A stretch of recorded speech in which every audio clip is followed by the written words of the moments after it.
welcome to this edition of Y-PAC CityCast. I'm Randy Beeler. After one of the hottest summers on record in Yakima, and while effects of some of the worst drought conditions in history continue to be felt, the irrigation season in the city will come to an end on October 15th. That's the day that water will stop being delivered to the vast majority of residential and business customers served by the system operated by the city.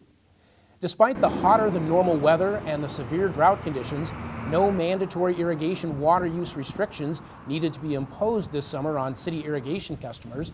That's because most of the irrigation water used by the city is provided through senior water rights. This year, senior water rights holders were provided with 100% of the water they are allocated, even though drought conditions were present. City irrigation customers were encouraged to conserve water as much as possible through a media campaign launched by the city called 42 Ways to Save Water. Forecasters from the U.S. Bureau of Reclamation, which manages irrigation water in the Yakima River Basin, are already predicting similar, if not worse, drought conditions next year. Every year, about a quarter of the roughly 3,000 fire hydrants in the city of Yakima are tested to make sure they're working properly.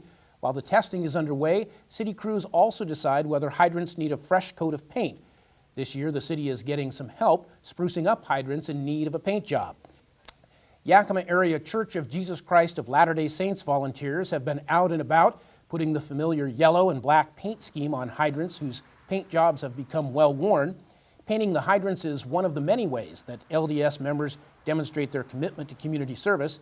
Thanks to the church volunteers, the City of Yakima saves on labor costs to refurbish the hydrants. Testing fire hydrants is a requirement of the Washington Survey and Ratings Bureau and plays a role in how insurance rates are established for homes and businesses in Yakima. Although few fire hydrants are ever called into action, they do need to be ready at a moment's notice.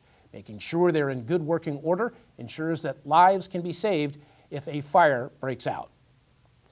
Improvements continue to be made to Randall Park, and a new plan has been developed to make Yakima more bicycle-friendly. With those stories, here's CityCast's Ken Crockett. Thank you, Randy. The latest draft of the Yakima Bicycle Master Plan recommends 66 miles of new or improved bike facilities in Yakima over the next 10 years at an estimated cost of around $6 million.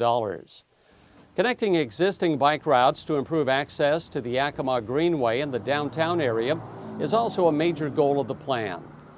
Other recommendations are designed to make city streets more bike-friendly and safer by creating bicycle boulevards on less traveled neighborhood streets, establishing protected bike lanes, and resolving crossing problems for bicyclists on 16th and 40th Avenues. The draft Yakima Bicycle Master Plan is available for review on the City of Yakima's website, and public comments will be accepted until the end of October. The final bike plan report is expected to be issued by the end of the year, but implementation will depend on the availability of funding and completion of a transportation plan update in 2017.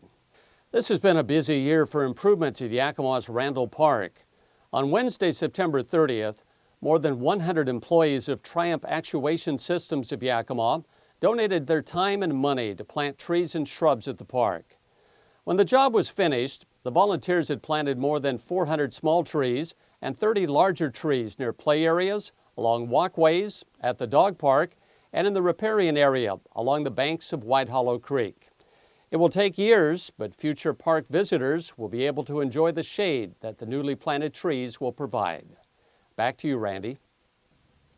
Thank you, Ken. When we come back, CityCast Sean Davido will take you to the Central Washington State Fair. You're watching Y-PAC CityCast. I'm here for my flu shot, and I understand that there are options for people who are 65 and older. There are, but you don't look 65. It's very flattering, but you know who I am. What if I said, who's the boss of my health? You've never seen Who's the Boss. My boss is in the back. Flu season is here, and people who are 65 and older need to ask about the vaccine made specifically for their age. Judith Light, come on back. Visit the National Council on Aging at ncoa.org/flu and talk to your doctor about vaccine options for people 65 and older.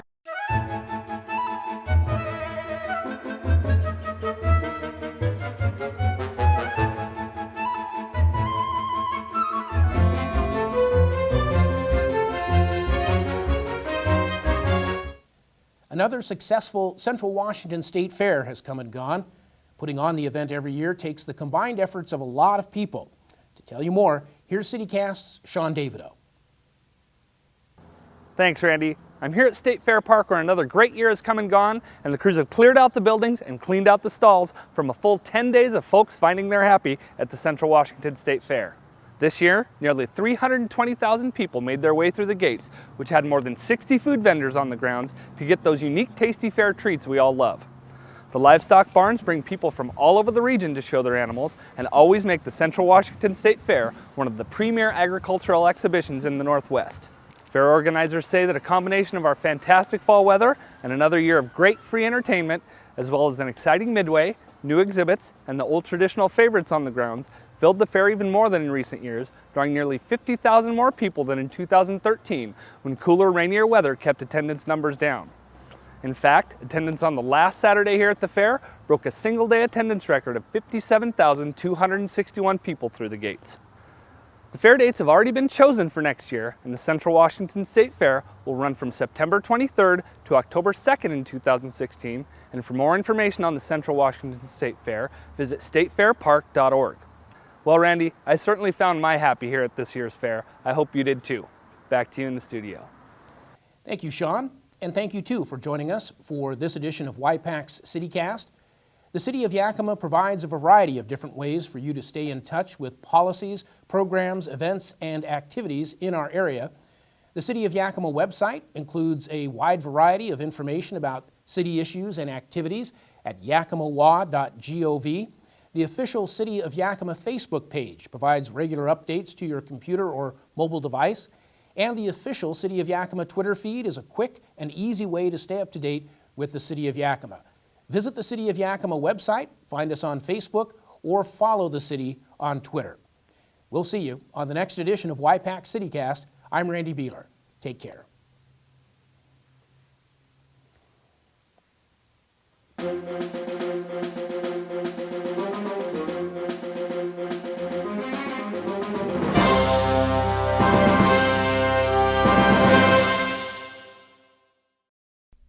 For more information on Y-PAC CityCast, call 575-6092.